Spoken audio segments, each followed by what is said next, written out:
Welcome back, Geordies, to Two for Joy. It's Adam here with my instant match reaction for the 1-1 draw in the final leg of the Champions League group stage, or league stage as it is. And I've got to be honest, this one's going to be a bit of a rant because this is the most fucking corrupt game I've watched in the Champions League all year. It feels like history repeating itself. We'll go through it. 51 seconds in. Penalty given against Newcastle for Lewis Miley handling the ball. Now, Lewis Miley, if you watch the clip, he's looking at the defender, not at the ball. The ball comes off a PSG arm before it hits Lewis Miley's arm. And the referee goes straight to the monitor. And sure enough, penalty given. And I have to give big credit to the big number one, Nick Pope, with a fantastic save. And it felt like justice was done. But 8 minutes in, Vitinha pops one in the bottom left, and I felt like we'd kind of left ourselves wide open with pressing forward. Dan Burn left out of position. It's unlucky, but it is what it is, 1-0 down. And then 20 minutes in, Anthony Elanga fouled by Kvaratskhelia. And I'll be quite honest, how does Anthony Elanga get fouled and get booked for being fouled? Absolutely fucking ridiculous. And that was the point that I knew, or I felt like, there was never going to be a point where every English team was going to make it into this top 8 and go through. And I felt like we were never going to walk away with anything more than a point at most at the Parc des Princes tonight. And then 42 minutes in, and it doesn't even get re-shown. We don't even show the clip twice. Marquinhos handles the ball inside the box after going up for a header with Dan Burn. It hits him just below the fucking top of his shirt sleeve. And checked and cleared. No penalty. 45 minutes in. Joe Willock, after a free kick launched into the box. Dan Burn with a fantastic assist. And Joe Willock comes steaming in with a great header to put us 1-1 by half time. And I felt like this was justice for the injustice we've suffered in that first half. And it felt like we couldn't lay a glove on PSG. There can be no shoulder barges, no physical contact. Every time a Newcastle player challenged for the ball, it was a free kick to PSG. I thought it was absolutely appalling. The refereeing was terrible. And it wouldn't surprise me if you don't see this referee in the Champions League for the rest of this competition. Now, I will say this happened to us last 2 years ago when we played at the Parc des Princes. The referee that officiated that night, after the ball hit Tino Livramento on the chest and then onto his arm, and he gave a penalty, even though it wasn't stated in the rules, that referee was suspended from taking or refereeing any more games during the rest of that tournament. And this just reeks of the same. And then we come out in the second half, and I felt like PSG dropped off and we got a foothold in the game. And 55 minutes in, offside goal for Joe Willock, who I thought was great tonight. It looked a lot closer when they showed the replay. And I'll be honest, it took 5 minutes before they put the virtual screen up and made out that Joe Willock was a good 2 foot offside. But at the time, when I looked back at the replay, I was like, that is a lot closer than it was first made out to be. And then the third one of the evening, we'll start with the second. Dan Burn pushed to the floor by Desiree Doué, and I felt like Dan Burn went down lightly, but having seen the Champions League this season, having seen the penalties that have been awarded, it wouldn't have surprised me if something like that would have been given, but not for Dan Burn. A player of his size, and I always feel that this doesn't go in his favour, same as Nick Voltemade. If a player of his size goes to ground, it doesn't matter who's challenging them, unless they're a similar stature, there's no chance they double check that VAR. So Dan Burn for the second penalty shout, not given. And then finally, 81 minutes in, a penalty check on Anthony Gordon. And I felt that this one, again, this is a 50-50. It's more opinion than it is clear fact. But Anthony Gordon pushes the ball, and there is two legs in the way of where he's running, and neither of which touch the ball. And he goes down and checked and cleared by VAR. I will say, I want to give some credit. First of all, my man of the match, Nick Pope, was absolutely fantastic tonight.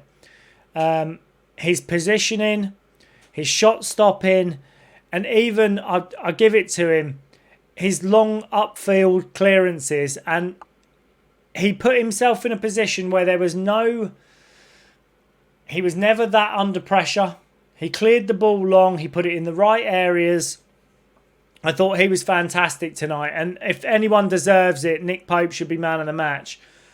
And then I have to give it the back line. I'd say they were all great. They all did really, really well tonight, especially Dan Burn coming back as his first start coming back from injury. And I thought he might be a little bit off the pace, but he gave everything tonight. A real leader. And moving into the midfield, I have to give big credit. Jacob Ramsey and Joe Willock worked their arses off tonight. And although they were both, or Willock was substituted, they were put in roles that were probably very foreign to them. Willock playing kind of as a wide left attacking midfielder. And I thought Willock did absolutely great job of running Hakimi, closing down. He was really expressive. And I'll be honest, Jacob Ramsey playing as almost a DM, sat in the middle as a 2 with Sandro Tonali. And I thought Jacob Ramsey barely put a foot wrong tonight. I mean, we invited a little bit of pressure with some loose balls and some bad passes through the middle. But I'll be quite honest, for the distance we ran as a team, I think it was 107 kilometres at 80 minutes. They worked their asses off. They absolutely worked their asses off. And again, I've got to give big credit. Anthony Elanga tonight, I thought, was fantastic. Between him and Nick Voltemade up front, I thought his closing down and his tracking back, his ability to help out Lewis Miley at right back, who really needed it, up against Bradley Barcola. I'll be honest, I thought Anthony Elanga, that's probably the best I've seen him play in a Newcastle shirt. He was challenging in the air. He made the right runs. He was trying to hold the ball up. I thought he did really, really well. This is testament to this Newcastle side tonight. And I'll be honest, when I saw the lineup, I thought we're not even coming out here to have a go. I thought this is the most negative starting lineup I've seen from Eddie Howe all season. But I have to be honest, it worked. It worked in shutting down Paris Saint-Germain, and they've got so many fast players up front. They've got an electric front line.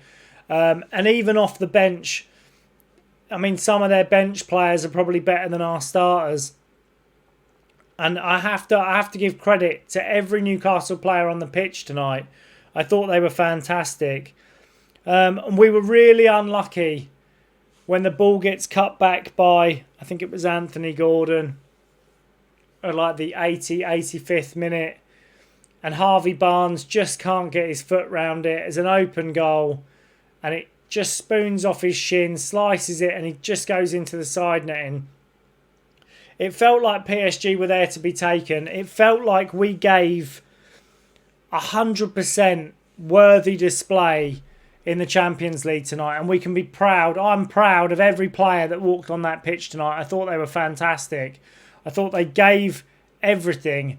And they showed that we're not just there to take part. We're there to compete. And I really hope the draw comes favourably for us in the next round, because we deserve to go through. It's a really unfortunate situation with us dropping out. I think we're the only English team that didn't manage to make it. And fair play and testament to all the other English clubs that have made it through.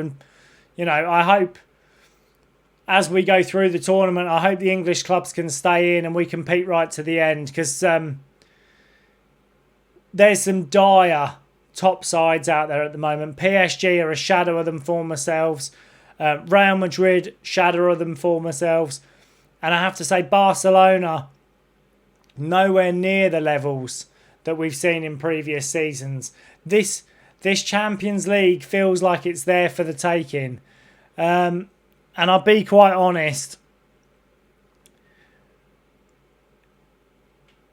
if we'd have got a goal and gone through at this point, I think there's a good chance that in a one-off game or a two-legged tie, I think we could compete and mix it with anyone. I think the strongest opposition in this Champions League are the English clubs by an absolute country mile. I don't think really any of the other top teams across Europe look as good as the English clubs do in Europe. So let me know in the comments if you agree. I personally think this is probably one of the worst refereeing performances I've seen in any Champions League game, if I'm honest. It just reeks of corruption. It reeks of UEFA needing to get more European teams into that top 8. And unfortunately for us tonight, same old, same old. But yeah, like I say, hit me up in the comments. Get involved. This is a really good one to talk about. I think we've done well, even if, you know, we get knocked out in the next couple of ties. I think we can hold our heads high in the fact that we gave it a real go. We put in some fantastic performances, and we've had a great time in the Champions League so far. But if you've liked the video, be sure to give me a thumbs up. Make sure you sub. We're so close to 500. Please get involved. We're so close to 500 subs. And hopefully, guys, I will see you in the next one.